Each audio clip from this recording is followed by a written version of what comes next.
जय हिंद, वंदे मातरम। दोस्तों, आरएसएस का प्लान प्रोजेक्ट मोदी क्या था, पहले इसको समझिए। दोस्तों, बात को आगे बढ़ाने से पहले आप सभी देशवासियों को मेरी तरफ से आज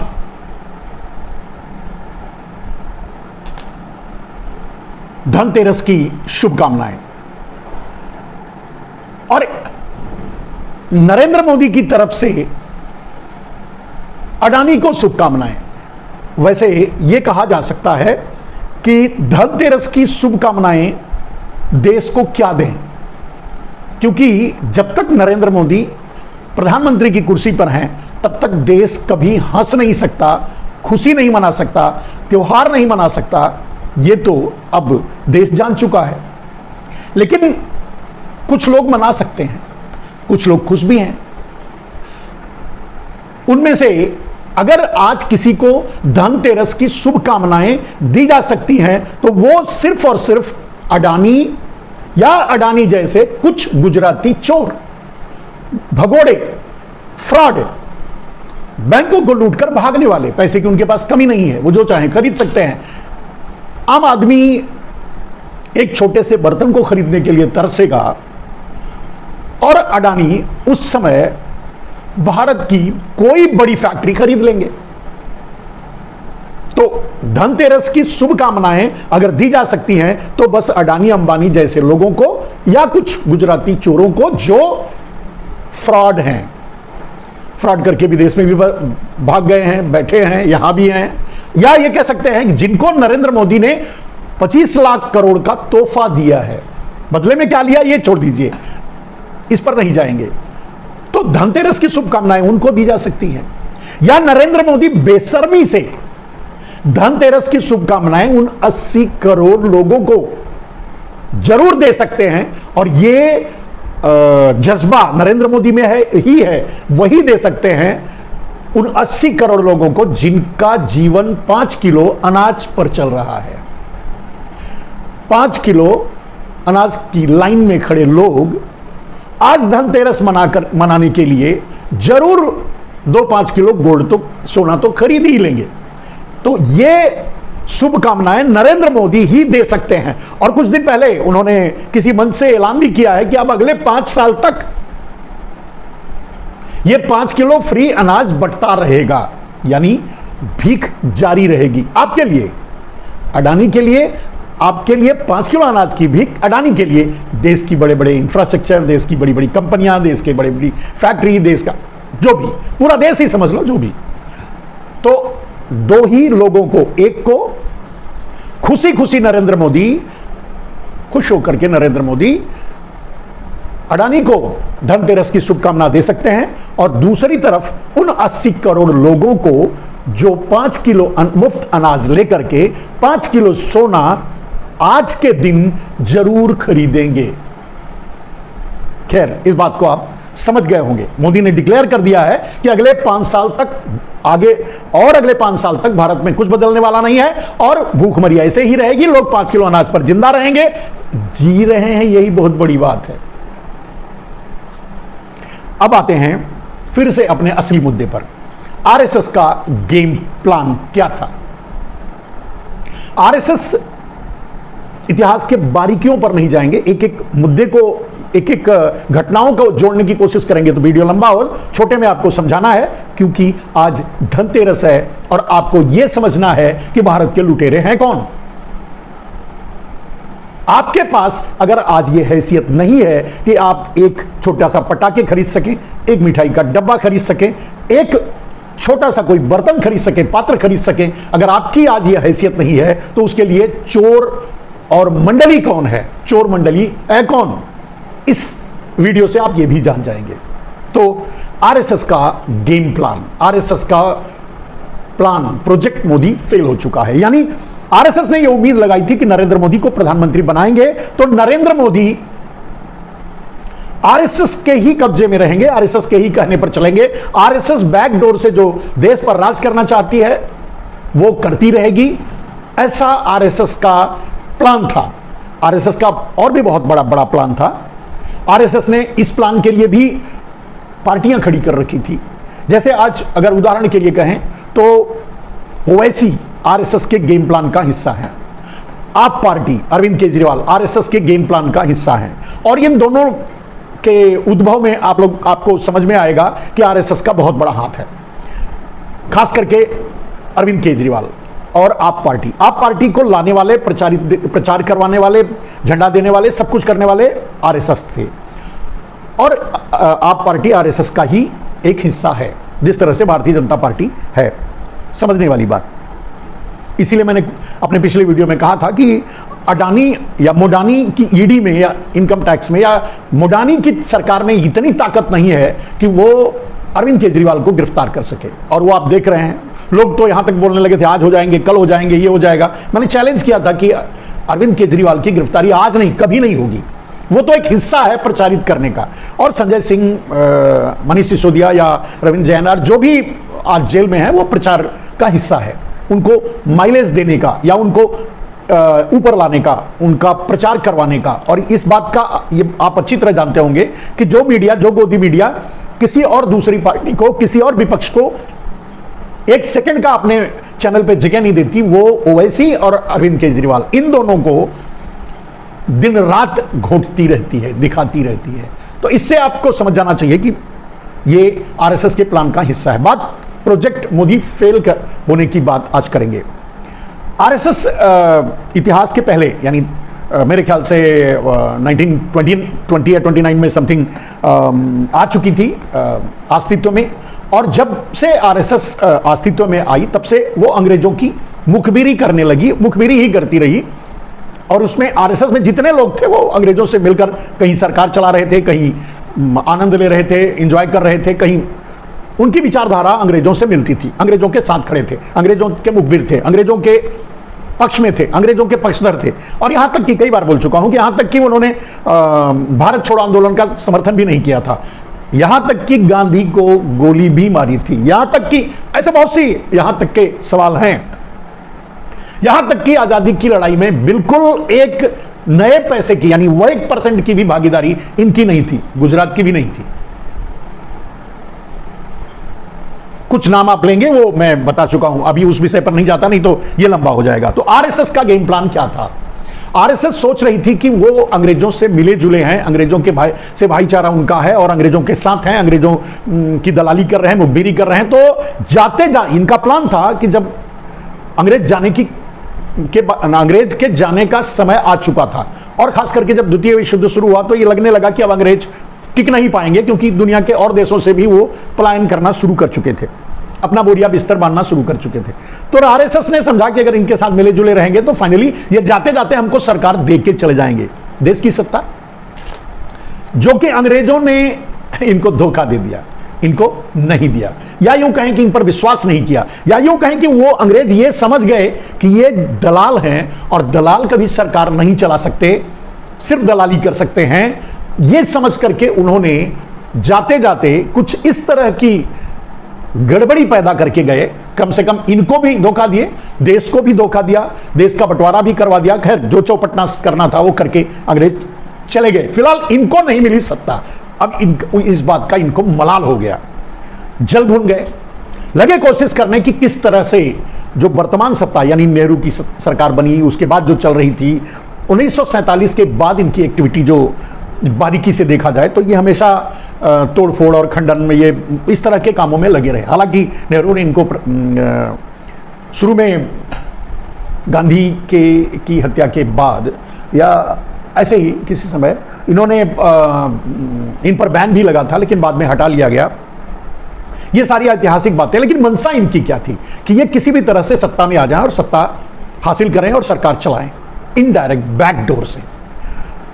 तो जब इनको उस समय फ्रंट डोर से सत्ता चलाने के लिए नहीं मिला 1947 में, तो बाद में ये बैक डोर का खेल शुरू कर दिया और अपना अस्तित्व इन्होंने ये बनाना शुरू कर दिए। और जो भी विघटनकारी काम ये करवाते हैं, करना चाहते हैं, वो करने लगे। और इस तरह के लोगों को कहां से समर्थन मिलता है? जैसे जो हमारे दुश्मन देश होंगे, चाहे वो चीन हो, चाहे वो पाकिस्तान हो, चाहे वो सऊदी अरेबिया हो, चाहे जहां मतलब अरबिक कंट्री हो, चाहे नाटो के देश हो, चाहे पश्चिमी देश हो, चाहे जो पैसा दे करके दूसरे देशों में खलबली पैदा करते हैं, अस्थिरता पैदा करते हैं, उनका दमन करना चाहते हैं, उनको आगे बढ़ने से रोकना चाहते हैं, उनके जरिए ये इनका लालन पालन होने लगा आरएसएस का। इतिहास आगे बढ़ता रहा। लेकिन मोदी के उद्भव के बाद, यानी मोदी का उद्भव किया गया, तो मोदी के राजनीतिक उद्भव के बाद आरएसएस की मंशा आगे बढ़ती दिखी और उन्होंने अपना पूरा प्रोजेक्ट नरेंद्र मोदी पर केंद्रित कर दिया। इसीलिए मैंने कहा कि प्लान प्रोजेक्ट मोदी फेल हो चुका है, केंद्रित कर दिया और उन्हें सत्ता तक पहुंचाया पूरी ताकत लगा करके। और आरएसएस नहीं होता तो मोदी आज प्रधानमंत्री भी नहीं होते, यह भी सच है। आरएसएस नहीं होता तो भारतीय जनता पार्टी भी नहीं होती, यह भी सच है। आरएसएस और भारतीय जनता पार्टी में मां बेटे का रिश्ता है। आरएसएस नहीं होता तो आज अरविंद केजरीवाल भी नहीं होते और आप पार्टी भी नहीं होती। तो इनकी जो मंशा थी मोदी के द्वारा, वो परवान चढ़ती दिखी। ये बैकडोर से देश को चलाना चाहते थे और चलाने की शुरुआत की। और 2014 में अटल बिहारी वाजपेयी की सरकार में उतना नहीं हो पाया या वो इस तरह का काम नहीं कर पाए जिससे कि इनके मंसूबे पूरे होते। काम तो चल ही रहा था, प्लान तो वही है, प्लान तो वही चल रहा है कि कैसे भारत के संविधान को खत्म किया जाए और भारत में टू पार्टी इलेक्शन लाया जाए, अमेरिकन सिस्टम लाया जाए, भारत के संविधान को खत्म किया जाए। ये इनकी शुरुआती योजना थी, बाद में भी वही योजना थी, आज भी वही योजना है। लेकिन जब नरेंद्र मोदी प्रधानमंत्री बने तो तब भी इनकी योजना यही थी। लेकिन नरेंद्र मोदी ने मैक्सिमम फंडिंग की, इनको पूरे पैसे दिए, सब कुछ दिए। लेकिन इनका विवाद कहां शुरू हुआ? आरएसएस में सिर्फ गुजरात के लोग तो नहीं है, आरएसएस तो पूरे भारत के लोगों से बना है। अब इतना तो ही है, आरएसएस की शाखाएं पूरे भारत में हैं, चलाए चाहे जो भी, वैचारिक रूप से चाहे जितने ही बुरे हों, वो अलग बात है। लेकिन आरएसएस ये उम्मीद नहीं करता था कि नरेंद्र मोदी प्रधानमंत्री बनने के बाद कम से कम एक बार और दूसरी बार में तो इन्होंने हद ही कर दी, सारी सीमाएं तोड़ दी गुजरातवाद को लेकर, गुजरात चोरवाद को लेकर, गुजराती चोरवाद को लेकर। गुजराती चोरों को जितना बड़ा प्रश्रय नरेंद्र मोदी ने दिया, जितना धन उनके लिए लुटाया, जो पूरा देश उनके हाथों में डाल दिया और एक मोडानी सिंडिकेट बना डाला जिसके जरिए पूरे भारत पर कब्जा किया जा सके। कहने का अर्थ यह है कि आरएसएस के प्लान से अलग मोदी एक अलग दुनिया, एक अलग विचार लेकर चलने लगे और सफल भी हो गए, क्योंकि ब्लैक मनी उनके हाथ में थी, पूरा फाइनेंस उनके हाथ में था, पूरा देश उनके हाथ में था, पूरे देश की सत्ता और पूरे देश की व्यवस्था और पूरे देश का धन, सब कुछ नरेंद्र मोदी के हाथ में हो गया था। इसलिए उन्होंने दिल खोलकर बेशर्मी के साथ पूरा का पूरा अपनी योजना में लगाना शुरू कर दिया। यानी आरएसएस की मंशा फेल हो गई, आरएसएस का प्रोजेक्ट फेल हो गया। अब आरएसएस फेल कहां हुआ? आरएसएस चाहता था कि भारत में टू पार्टी इलेक्शन यानी अमेरिकन सिस्टम भारत में लाया जाए, भारत के संविधान को खत्म किया जाए, बैकडोर से सरकार चलाई जाए। यह आरएसएस का प्लान था। मोदी उसी के लिए प्रधानमंत्री बनाए गए थे। लेकिन जब मोदी को जो कहा गया करने के लिए वो न करके मोदी गुजरातवाद पे चले गए, सब कुछ कुछ चोर गुजरातियों को जब सौंपने लगे तो बात बिगड़ने लगी और वही बात बिगड़ गई। आज गुजरात लॉबी यानी अमित शाह, नरेंद्र मोदी और गुजराती माफिया, गुजराती पूंजीपति माफिया और दुनिया के जो दूसरे और इनके साथ खड़े हैं माफिया, पूंजीपति माफिया, वो सब एक तरफ हो गए और फिर आरएसएस सामने आ गई। मोदी के इस काम से, गुजराती चोरवाद से या गुजरातवाद से या नरेंद्र मोदी के इस कर्मों से इतना तो पूरे देश में मैसेज चला गया या लोग समझने लगे, भारतीय जनता पार्टी के लोग भी समझने लगे हैं कि नरेंद्र मोदी का इरादा क्या है। जो बात मैं 10 साल से बोलता रहा, अब वो बात भारतीय जनता पार्टी, आरएसएस का कार्यकर्ता, भारतीय जनता पार्टी के कार्यकर्ता, भारतीय जनता पार्टी के बड़े नेता अच्छी तरह से समझ गए और वही बात आरएसएस भी समझ गए, यानी मोहन भागवत भी समझ गए। दोनों में हो गई लड़ाई, यानी अब जो चल रहा है। अब आरएसएस के सामने क्या रास्ता था? मैंने कहा कि आरएसएस के पास आज यह विकल्प नहीं है कि वो बीजेपी में ही किसी और को इस ऊंचाई तक पहुंचा सके, जो मोदी को भी पीछे धकेल सके, मोदी के इस खतरनाक इरादों को भी रोक सके और आरएसएस के प्लान को भी आगे ले जा सके, ऐसा भारतीय जनता पार्टी में कोई नेता नहीं है।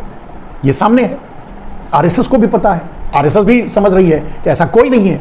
अगर कोई है, योगी आदित्यनाथ अगर हैं, तो योगी आदित्यनाथ से 36 का आंकड़ा आरएसएस से शुरू से ही है, क्योंकि आरएसएस कभी नहीं चाहती कि कोई भी उनके जैसे ऑर्गेनाइजेशन बनाए और पावरफुल बने। आपको पता होगा, मैंने पहले भी बताया है कि रामदेव का पूरा अंपायर यानी पतंजलि का पूरा umpire side by side Narendra Modi धार्मिक उन्माद को मिलाते हुए उन्होंने खड़ा कर लिया। धार्मिक उन्माद को मिलाते हुए उन्होंने खड़ा कर लिया, या मतलब योग का और स्वदेशी का तड़का देकर के इतना बड़ा पतंजलि का अंपायर खड़ा कर लिया अपनी अर्जित ब्लैक मनी से। यानी पतंजलि का पूरा अंपायर नरेंद्र मोदी की बेनामी संपत्ति है। अब नरेंद्र मोदी उधर बैकडोर से उन्होंने रामदेव को खड़ा कर दिया। यह भी आरएसएस को कभी गंवारा नहीं रहा, या कभी आरएसएस सिंपैथी नहीं रखी रामदेव से या उन लोगों से, क्योंकि मोदी ने आरएसएस से अलग प्लान बना करके आसाराम और कुछ जो ब्लैक मनी उनके पास आई थी, जो गुजरात बेचकर वो कमाया था, वो ऐसे लोगों को फर्जी साधु संतों को, फर्जी भगवाधारियों को खड़ा किया था, जिनसे बरगला करके, जिनके द्वारा बरगला करके आम आदमी से वोट लिया जा सके। तो खैर ये बात की बात है। तो आरएसएस कभी ना तो रामदेव को पसंद करती है ना योगी को। योगी जी और रामदेव में अच्छे संबंध हैं, लेकिन आरएसएस नहीं पसंद करती। आरएसएस योगी को आगे कर नहीं सकती। आरएसएस के पास अब दूसरा कोई रास्ता नहीं है। आरएसएस अपने प्लान पर चल रही है आगे। आप पार्टी आगे बढ़ रही है। आप पार्टी को बैकडोर से आरएसएस का समर्थन है। बीजेपी फेल होने जा रही है। अब बीजेपी को उबारने के लिए, दूसरे को नेतृत्व में ला करके नरेंद्र मोदी के खतरनाक इरादों को रोकने के लिए अब कोई आरएसएस के पास ऐसा कोई चेहरा नहीं बचा है। फिर आरएसएस ने क्या किया इस लड़ाई को जीतने के लिए, क्योंकि आरएसएस किसी की नहीं है, बस वो अपनी है। एक विचारधारा की बात मैं कर रहा हूं। एक नाम से इसे मत जोड़िए, मोहन भागवत से या किसी और से, नाम से मत जोड़िए। एक विचारधारा, उनकी विचारधारा क्या है, जो अंग्रेजों के साथ मिलकर के काम कर सकते हैं, जो अंग्रेजों की दलाली कर सकते हैं, मुखबिरी कर सकते हैं, वो उनकी विचारधारा क्या होगी, उनकी सोच क्या होगी, आप समझ सकते हैं। किसी भी तरह सत्ता हासिल करना, बैकडोर से सत्ता चलाना, देश पर कब्जा रखना, संविधान को खत्म करना, लोकतंत्र को खत्म करना, ये सारे इरादे हैं। आप धीरे धीरे उनके मंसूबे सामने आ रहे हैं, और आपने देखा होगा इस पीरियड में नरेंद्र मोदी इसमें सामंजस्य नहीं बिठा पाए, तालमेल नहीं बिठा पाए। वो अडानीवाद में, अडानी प्रेम में इतने पागल हो गए, गुजराती चोरों के साथ इतने ज्यादा आगे निकल गए और बह गए कि वो आरएसएस से भी दूर हो गए। यानी अब स्थिति ये बनी कि प्रोजेक्ट मोदी के जरिए जो आरएसएस करना चाहती थी वो फेल हो गया। यहां तक बात समझ गए। जब आरएसएस फेल हो गया और उसका प्रोजेक्ट मोदी फेल हो गया, तो वो आगे के लिए सोचने लगा कि क्या करें, कैसे करें। उसका अगला प्लान क्या बना? अगला प्लान ये है कि ठीक है, वो चलेगी उसी राह पे, बैकडोर से सत्ता चलाने की कोशिश करेगी, वो करती रहेगी। भारतीय जनता पार्टी आगे चल करके धीरे धीरे जिस स्थिति में आगे बढ़ेगी, मोदी के जाने के बाद ही निर्णय लिया जा सकता है। मोदी के रहते तक कोई किसी भी निर्णय पर पहुंचने की कंडीशन में आरएसएस नहीं, मोहन भागवत नहीं, वरना उनको भी जेल भेजते देर नहीं लगेगी नरेंद्र मोदी को। ठीक है, आराम से नरेंद्र मोदी उन्हें भी जेल भेज देंगे, रामदेव को भी जेल भेज देंगे। खैर, जब पूरे देश को जेल भेज रहे हैं तो वो उनके साथ क्या करेंगे आप अंदाजा लगा सकते हैं। तो आरएसएस के पास नरेंद्र मोदी यानी गुजरात लॉबी को निष्क्रिय करने या डिसेबल करने के अलावा कोई रास्ता नहीं है, सामने कोई विकल्प नहीं बचा है। इसलिए आरएसएस अब अरविंद केजरीवाल के जरिए कांग्रेस के साथ खड़ी हो गई है। अरविंद केजरीवाल को ही आरएसएस ने ही कांग्रेस में यानी इंडिया में शामिल करवाया है, वो आगे बढ़ रहा है। और इसीलिए मैंने चैलेंज भी किया था कि नरेंद्र मोदी या मोडानी में हिम्मत है तो अरविंद केजरीवाल को गिरफ्तार करके दिखाएं। वो गेम प्लान का हिस्सा है, उनको प्रचार करने के लिए जो गिरफ्तारियां हो रही हैं वो सब ड्रामा है। असली बात यह है कि उनको गिरफ्तार नहीं करेंगे, कर नहीं सकते। करेंगे तो खुल करके रोड पे लड़ाई आ जाएगी गुजरात लॉबी की और आरएसएस की। अभी तक नहीं आई है, आगे आ जाएगी। इसलिए तो अब आरएसएस पूरी तरह से ये मन बना चुकी है, निर्णय ले चुकी है, फैसला कर चुकी है कि देश में अगली सरकार कांग्रेस की बने, आप दूसरी पार्टी बने, सेकंड पोजीशन पर आप पहुंचे। बीजेपी जहां खड़ी रहे अपनी लड़ाई, अब बीजेपी लड़े। बीजेपी में जब तक नरेंद्र मोदी हैं तब तक बीजेपी या तो चलेगी और या तो एकदम से गड्ढे में चली जाएगी, यानी खत्म हो जाएगी। क्योंकि कुछ लोग ऐसे होते हैं, ना खेलब न खेले दे, खेलवाई बिगाड़ब। नरेंद्र मोदी उनमें से हैं। अगर नरेंद्र मोदी नहीं तो कोई नहीं, किसी को नहीं आने दे, पार्टी ही खत्म कर डालेगा ये आदमी। मतलब इस ऑर्गेनाइजेशन जहां अरबों रुपया आज है, उस ऑर्गेनाइजेशन को ही ध्वस्त कर देगा, खत्म कर देगा। अगर उसे अब यह लगने लगा है या अब लग रहा है कि अब वो आगे राजनीति में नहीं रह पाएंगे, तो वो उस नीति पर चल रहे हैं, यार या पार। आरएसएस के पास भी कोई विकल्प नहीं है। आरएसएस भी उसी नीति पर चल रही है कि किसी भी कीमत पे मोदी को सत्ता से बेदखल करना है। आपके जरिए फिर आरएसएस अपने प्रयास यानी प्लान बी पर काम करेगी, यानी अरविंद केजरीवाल पर दांव लगाएगी, यानी आप पार्टी को आगे बढ़ाएगी। और जब नरेंद्र मोदी निष्क्रिय हो जाएंगे, गुजरात लॉबी निष्क्रिय हो जाएगी, तब फिर भारतीय जनता पार्टी को के साथ भी आगे बढ़ने की कोशिश करेगी। लेकिन उसमें भारतीय जनता पार्टी को नरेंद्र मोदी से मुक्त होने और फिर से भारतीय जनता पार्टी में कोई राष्ट्रीय स्तर का नेता, नरेंद्र मोदी राष्ट्रीय स्तर के नेता नहीं, नरेंद्र मोदी गुजरात स्तर के नेता हैं। उनकी सोच गुजरात से बाहर है ही नहीं, उनकी सोच व्यापार से बाहर है ही नहीं, वो खुद एक व्यापारी हैं। आज जितने भी फ्रॉड हुए हैं, अडानी, जो मोडानी के नाम से जाना जाता है या देश समझ रहा है, या जो अडानी के ऊपर आरोप लगे हैं, सारे के सारे आरोप एज इट इज मोदी पर हैं। वही वो काम सब कुछ, ये बात अरविंद केजरीवाल के जरिए आरएसएस यानी मोहन भागवत ने कहलवा भी चुका है मंचों से, और यही सही है। अडानी तो एक एजेंट है, रामदेव की तरह।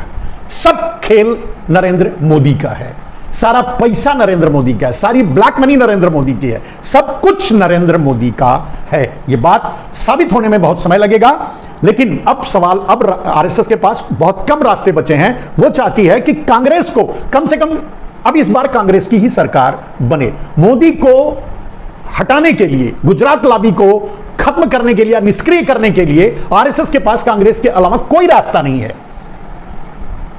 जिस तरह से दो दुश्मन, मतलब एक आदमी के दो दुश्मन आपस में दोस्त हो जाते हैं, वही स्थिति है। कांग्रेस आरएसएस की बैकडोर, मतलब आरएसएस कांग्रेस की बैकडोर सहारा दे रही है, बैकडोर से हेल्प कर रही है, बैकडोर से मदद कर रही है। ये 5 राज्यों का चुनाव भी इस प्रभाव से नहीं बचेगा। इसीलिए इन 5 राज्यों में कांग्रेस की सरकार बन रही है, क्योंकि कांग्रेस की अपनी यूएसपी भी बराबर है, उनका मेरिट भी अच्छा है, वो सरकार बनाने के योग्य है, काबिल है, लोगों का विश्वास भी कांग्रेस में बढ़ रहा है। इसके साथ साथ आरएसएस भी बैकडोर से मदद कर रही है। ये आरएसएस का अब का निर्णय है, और वो भी प्रोजेक्ट मोदी फेल होने के बाद।